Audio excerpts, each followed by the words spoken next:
Hey guys, the Duda 2 here, and I'm continuing working through the Joseki Compass book. It's from Badooktopia. You can get it on Amazon, you can get it at Yellow Mountain Imports, or at badooktopia.com, and maybe a few other places. I think these Joseki are recommended for all players, at least this basic portion. I think I read somewhere that every 10Q player should know every one of these. So at least according to the Korean Baduk University. So what we're going to do today is work through the 6th star point Joseki, and it is a 3-3 invasion, straight against a 4-4 point. So let's jump into that. I just wanted to say that I'm having a rough patch with my playing. I'm sure some of you guys probably go through this. I've been really busy with schoolwork, and I'm finally out of school, so I wanted to start playing some more KGS.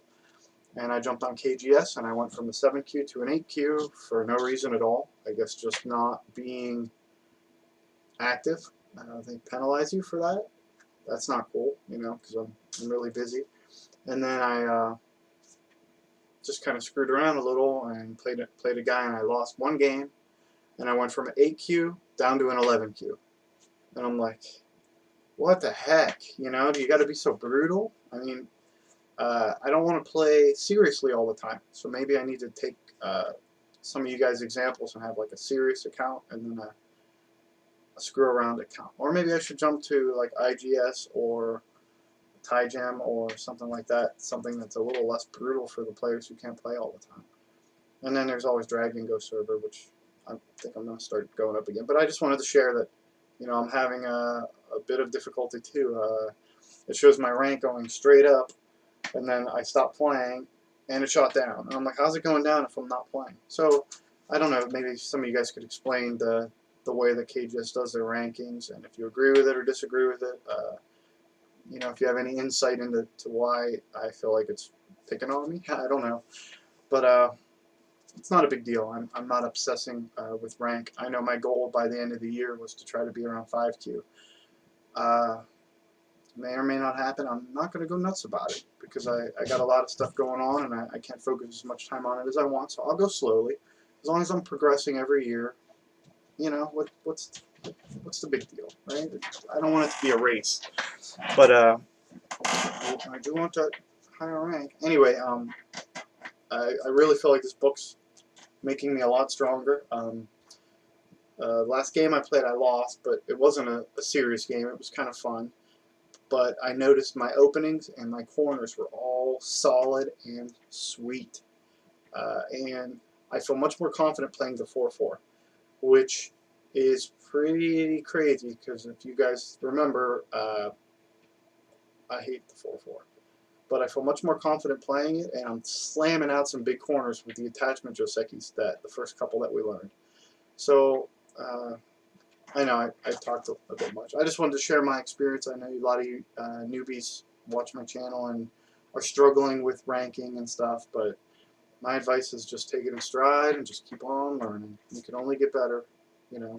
And they say, right, when the more you learn, the weaker you become until you're able to apply it. So maybe that's my case. I'm hoping. But right now we're on Joseki 6. I will show it, and then I'll show why it's good to play based off Joseki, kind of similar to the other one. But this is a really common. You guys will probably see this in your game all the time. It's very common. So hopefully, let's see, I'm getting a little better at this too. All right. So let's see. Here's a Joseki in question. You have black on a 4-4. White jumps straight back on the 3-3. And then here's how we do it. Pushes. Black will Hane. Right? You want to Hane on the head of 2 stones if you can. White pushes out. Black pushes out. White pushes out. Black pushes out. White tries to escape. Black blocks. White fixes his weak point, and black fixes his weak point. All in all, white gets maybe 1, 2, 3, 4, 5, 6, 7, 8, 9, 10-ish, 9, 10-ish points or whatever. But it's guaranteed live. So a lot of people use this when maybe they're playing a game and they're behind, or they're just way ahead, but they just want to reduce this corner. They'll jump in and take it. A lot of reasons to play it, I guess. But let's go over some of the different variations of what happens when you play this not quite as a Joseki, right? Maybe you deviate a little bit, and let's see what happens. We got 8 different examples of things that are good for white, good for black, etc. So let's move these to the side, and we'll jump in here. So we got here.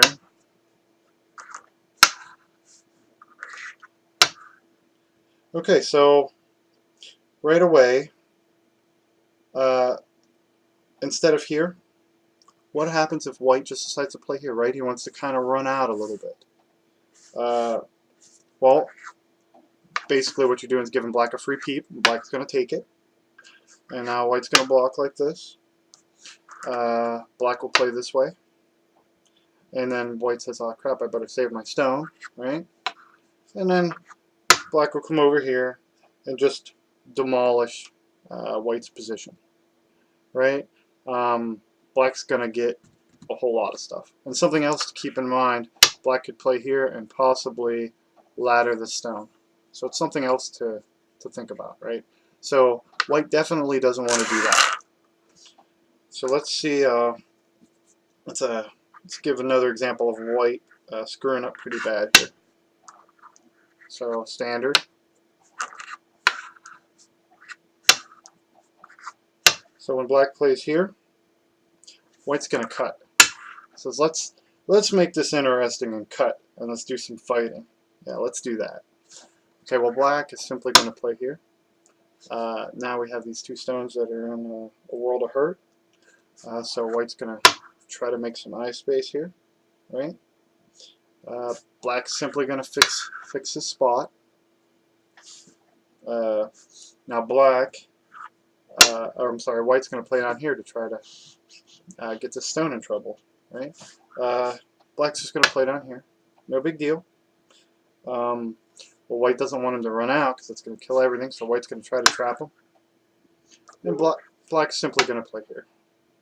And this is going to kill these stones, kill that stone. The stone isn't really doing anything. This is a common thing. I've actually done this to a friend of mine once after learning this. So it's good to learn. People who like to cut and fight, you need to make sure that you're stronger than your opponent before you cut, most of the time. So this is another example of white not playing the Joseki and getting hammered for it. Let's check out one more here.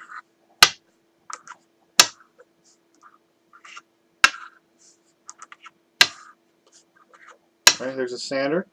So let's go through another variation of white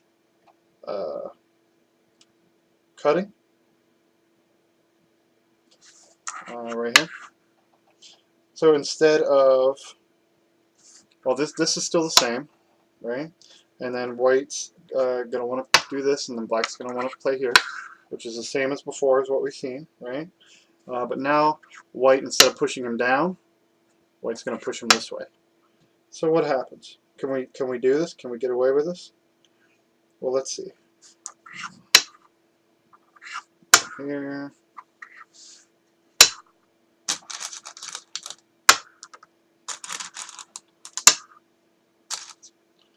White has to go this far out to live.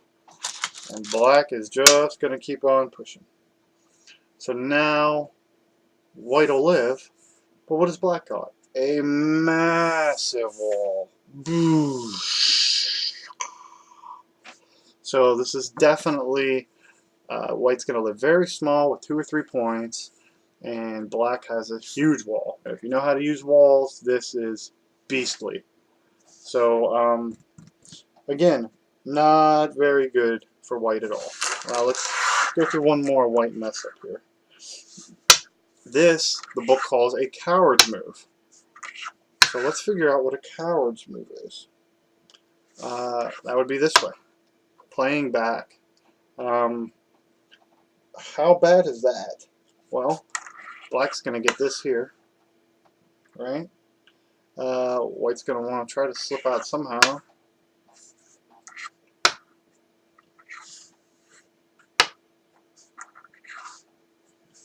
Black's playing here. White says, crap, now I have to live. And white plays here to live. And then black's going to play here and steal this in. White doesn't have very much, maybe 2 or 3 points. And black has influence this way, influence this way, influence this way. It is not pretty.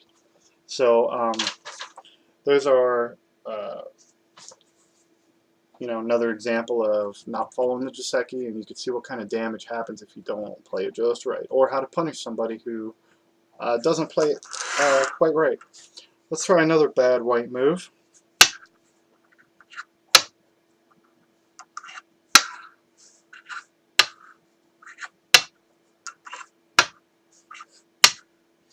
Okay, what happens if white, instead of pushing out, just decides, what the heck, I'll just stop right here? Well, this is what happens. Now black's going to play down here. White's got a weakness to fix.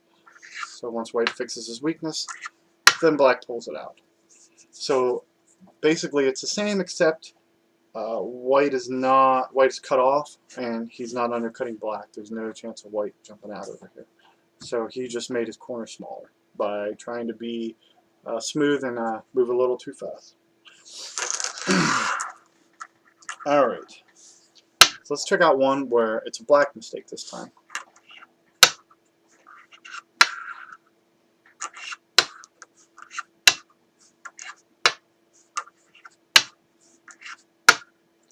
Okay, now, instead of playing out like this, black decides he wants to be smart and mess with the Joseki by just trying to crumble this corner, right? White block's normal. Black has to fix his weakness. By fixing his weakness, he allows white this Hane here. And Hanes up from the second line are usually pretty awesome, pretty devastating, right? Because black was pushing ahead, white was pushing from behind, but now white has this move, which is pretty darn awesome. So it's very painful for black, and it allows white to get out. So what could have been a variation that trapped white in, instead is a variation that allowed white to get out. And black really didn't gain very much from that. So let's not play that way if we're black, and be happy if we're white. Here's one more messed up white move. So,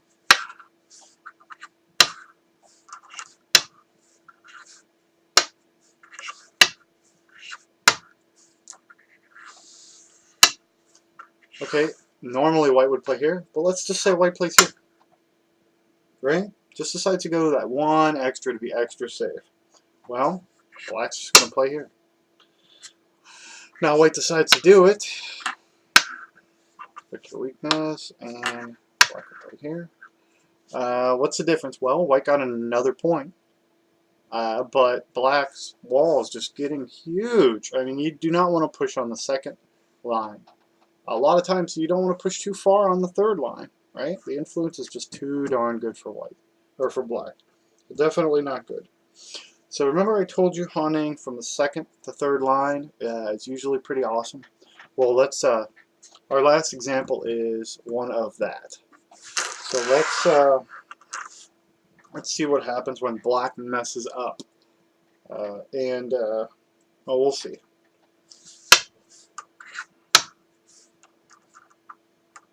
I'm sorry, black first, then white.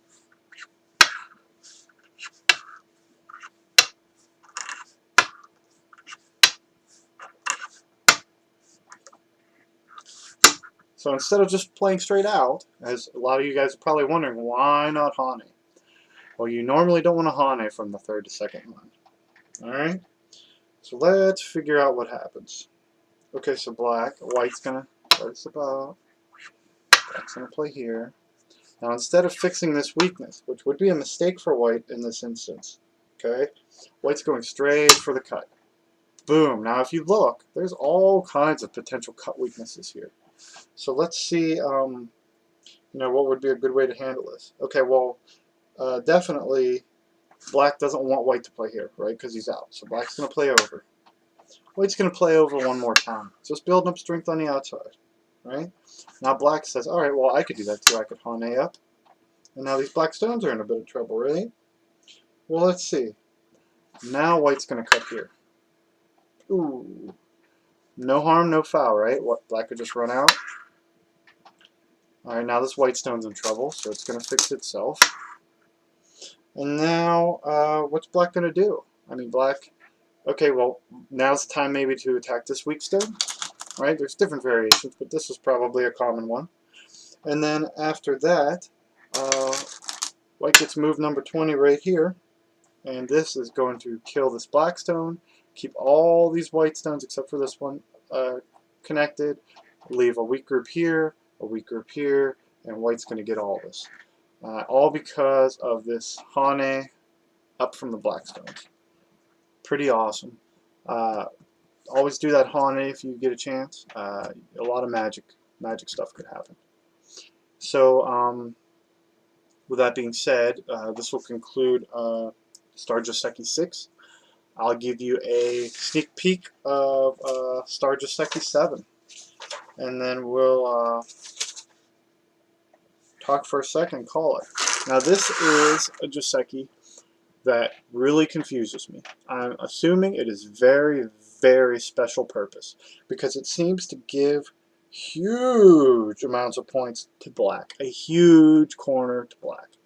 So let's go through this here. So we're here, and then we're going to have white approach this way, and then it's going to be another attachment, right? So we did our standard attachment.